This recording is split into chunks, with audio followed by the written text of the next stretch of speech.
নমস্কার দর্শক বন্ধু, আশা করি সবাই ভালো আছেন, সুস্থ আছেন। আজকে আমি যে এক্সারসাইজটি দেখাবো সেটি হচ্ছে গিয়ে কাঁধ বা শোল্ডারের এক্সারসাইজ।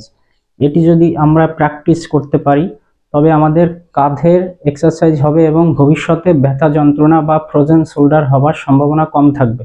চলুন আমরা এক্সারসাইজটি দেখে নিই।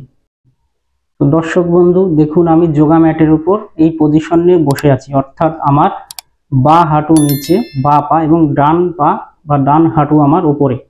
এখন আমি গোমুখাসন বা কাউ ফেস পোজ কিভাবে প্র্যাকটিস করতে হয় সেটি দেখাচ্ছি।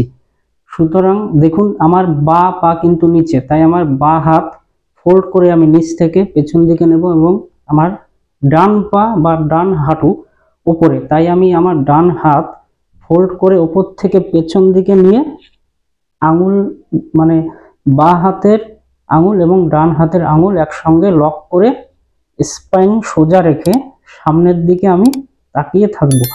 এভাবে আমি 30 সেকেন্ড থেকে 1 মিনিট অবধি থাকব স্পাইন সোজা রেখে। দেখুন, এবার দর্শক বন্ধু দেখুন, আমি কিন্তু পা পাল্টে আবার বাঁ পা উপরে ডান পা নিচে, তাই আমার বাঁ হাত উপরে এবং ডান হাত কিন্তু নিচে, অর্থাৎ যে হাঁটু উপরে থাকবে সেই হাত উপরের দিকে দিয়ে আমি পেছন দিকে আঙুলগুলোর সাহায্যে লক করব। তো দেখলেন কিভাবে গোমুখাসন বা কাউ ফেস পোজ প্র্যাকটিস করতে হয়। তো দর্শক বন্ধু, আমি দেখালাম কিভাবে গোমুখাসন বা কাউ ফেস পোজ প্র্যাকটিস করতে হয়। এই আসন আমরা সকালে ঘুম থেকে উঠে ফ্রেশ হওয়ার পর কিন্তু প্র্যাকটিস করতে পারি। যদি কারো কোনো প্রবলেম হচ্ছে, তাহলে অবশ্যই আপনারা ডাক্তারবাবুর পরামর্শ নিতে পারেন। কোনো এক্সপার্টের পরামর্শ অনুযায়ী, তার গাইডলাইন অনুযায়ী এক্সারসাইজ করতে পারেন।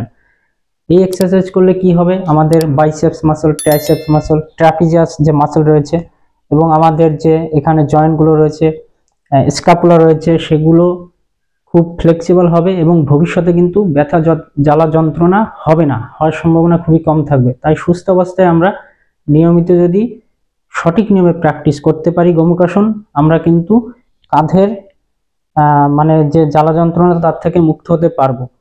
তো সবাই ভালো থাকবেন, হাসি খুশি থাকবেন, মন ভালো রাখবেন। ধন্যবাদ সবাইকে, নমস্কার।